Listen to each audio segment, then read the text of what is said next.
I'm Septiana Chandra from the Accounting Study Program with NPM 2441203 and 5. This time, I will explain what is meant by sexual violence, namely how to understand, prevent, and overcome sexual violence. Kekerasan seksual. Apa sih kekerasan seksual? Jadi, kekerasan seksual adalah masalah yang serius yang mempengaruhi banyak orang.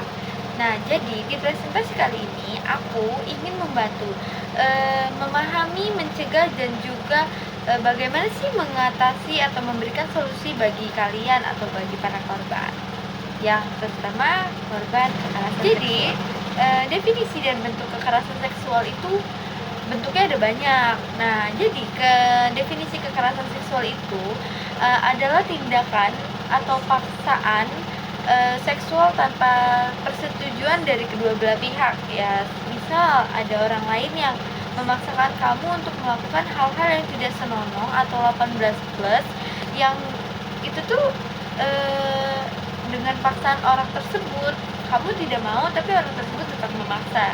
Nah, contoh bentuknya itu ada bentuk umum nih ya, ada 3 dalam bentuk umum, yaitu ada pelecehan seksual verbal dan fisik, juga ada pemerkosaan dan pemaksaan seksual, juga ada eksploitasi dan juga perdagangan manusia atau organ-organ dalam.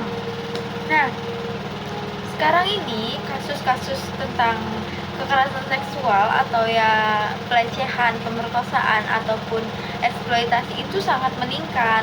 Nah, peningkatan laporannya ini menunjukkan pentingnya pemahaman dan juga penanganan yang efektif untuk kasus tersebut. Ya, lebih tepatnya kasus ini. Nah, ada juga beberapa dampak dari kekerasan seksual itu ke korbannya.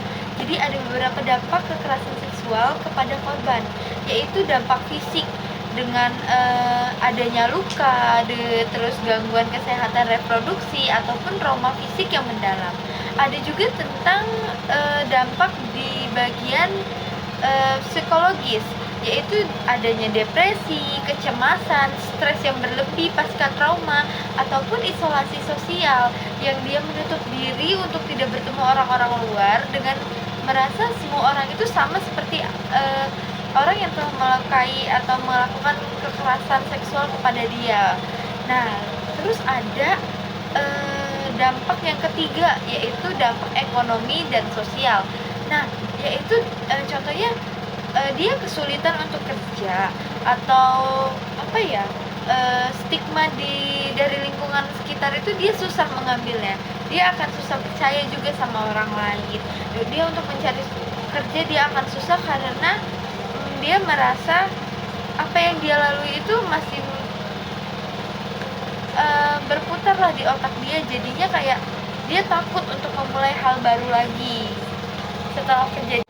Nah, lalu ada beberapa upaya pencegahan kekerasan seksual, yaitu yang pertama dengan pendidikan.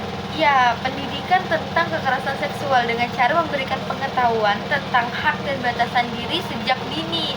Misalnya dari orang tua yang mengajarkan anaknya bahwa jangan mau semaunya dipeluk, dipegang dengan orang luar di bagian-bagian tertentu.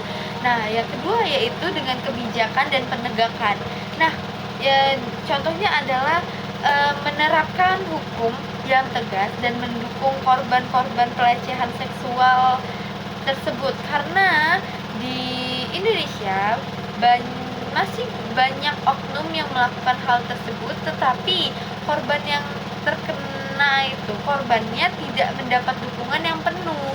Nah, yang ketiga yaitu pemberdayaan masyarakat dengan menguatkan peran masyarakat untuk menciptakan lingkungan yang aman.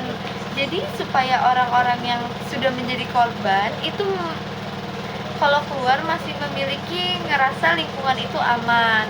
Nah, dan untuk orang-orang yang tidak terkena atau belum menjadi korban itu tetap menjadi aman dalam lingkungan yang sudah disediakan. Nah, lalu ada juga juga pemulihan bagi korban yang terkena dampak dari pelecehan atau kekerasan seksual, yaitu dukungan psikologis dengan cara konseling, membantu proses pemulihan mental korban dengan cara konseling di psikolog, dengan membantu menyembuhkan trauma dengan beberapa hal yang lebih positif, yang lebih membangun diri dia, bahkan melupakan apa yang pernah terjadi. Lebih tepatnya berdamai, walaupun memang sulit, tapi hidup harus tetap berjalan. Nah, lalu ada solusi hukum.